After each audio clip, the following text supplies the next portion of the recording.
Meghan and Harry receive apology. Jeremy Clarkson's for offensive article.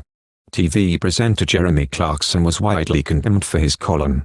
TV presenter Jeremy Clarkson said he has emailed the Duke and Duchess of Sussex to apologize over his column in a newspaper in which he said he hated Meghan, and the couple have since responded. A spokeswoman for Harry and Meghan previously dismissed the Sun's apology as nothing more than a PR stunt. Reacting to Jeremy's apology, a spokesperson for the Duchess of Sussex said, "On the 25th of December, 2022, Mr. Clarkson wrote solely to Prince Harry, the Duke of Sussex.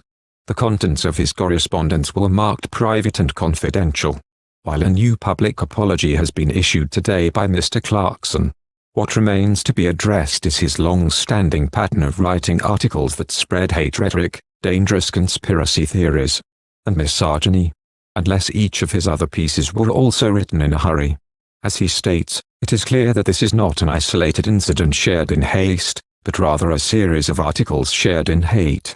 The Grand Tour presenter had posted a lengthy statement on his Instagram account on Monday, saying he was profoundly sorry and that he had emailed Prince Harry and Meghan on Christmas Day. The column, published in December, as of last week surpassed more than 25,000 ipso complaints.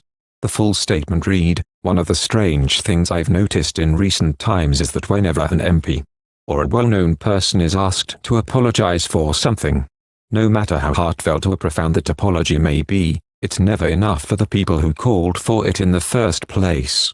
So I'm going to try and buck the trend this morning with an apology for the things I said in a Sun column recently about Meghan. I really am sorry. All the way from the balls of my feet to the follicles on my head. This is me putting my hands up. It's a mea culpa with bells on. Usually, I read what I've written to someone else before filing, but I was home alone on that fateful day, and in a hurry. So when I had finished, I just pressed send. And then, when the column appeared the next day, the landmine exploded." Jeremy's statement continued, "It was a slow rumble to start with and I ignored it. But then the rumble got louder.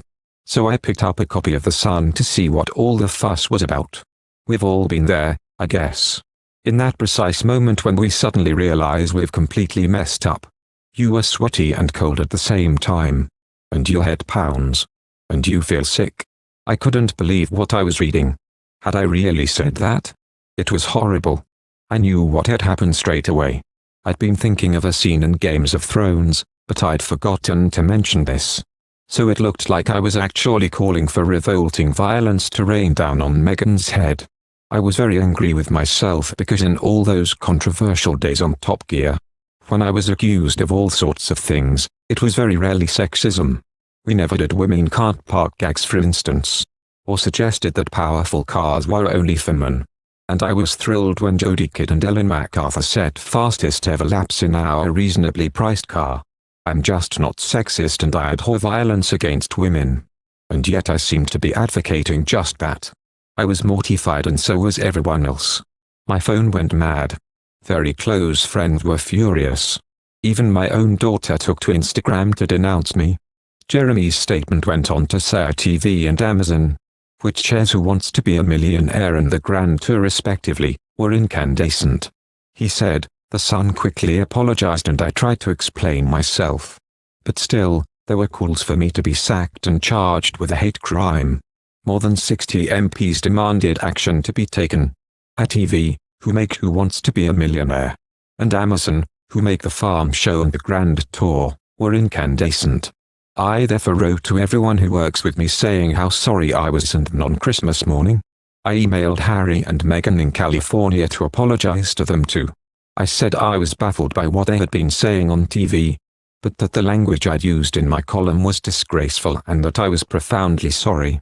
His statement concluded, "Over the last 30 years, I have written nearly 5,000 newspaper and magazine columns. So it was inevitable that one day, I'd do a hurricane and sky one of the damn things. Which is what happened with the piece about Meghan. So can I move on now? Not sure. It's hard to be interesting and vigilant at the same time. You never hear peals of laughter coming from a health and safety seminar. But I promise you this, I will try. Who knows? Very soon now I shall be a grandfather, so in future, Maybe I'll just write about that. During his interview with ITV's Tom Brabby earlier this month, Harry commented, saying, "When we're talking about accountability, the Jeremy Clarkson article, so not only did what he said was horrific and is hurtful and cruel towards my wife, but it also encourages other people around the UK and around the world, men particularly, to go and think that it's acceptable to treat women that way." In one jarring recollection, Meghan spoke about a tweet that said, "Meghan just needs to die. Someone needs to kill her. Maybe it should be me." And I was just like, okay, that's, like, what's actually out in the world because of people creating hate, she said in that accuser is. Thank you for watching. If you like our video, would you please help us like, share and subscribe our channel. Wish you happy to see our videos. Thank you very much.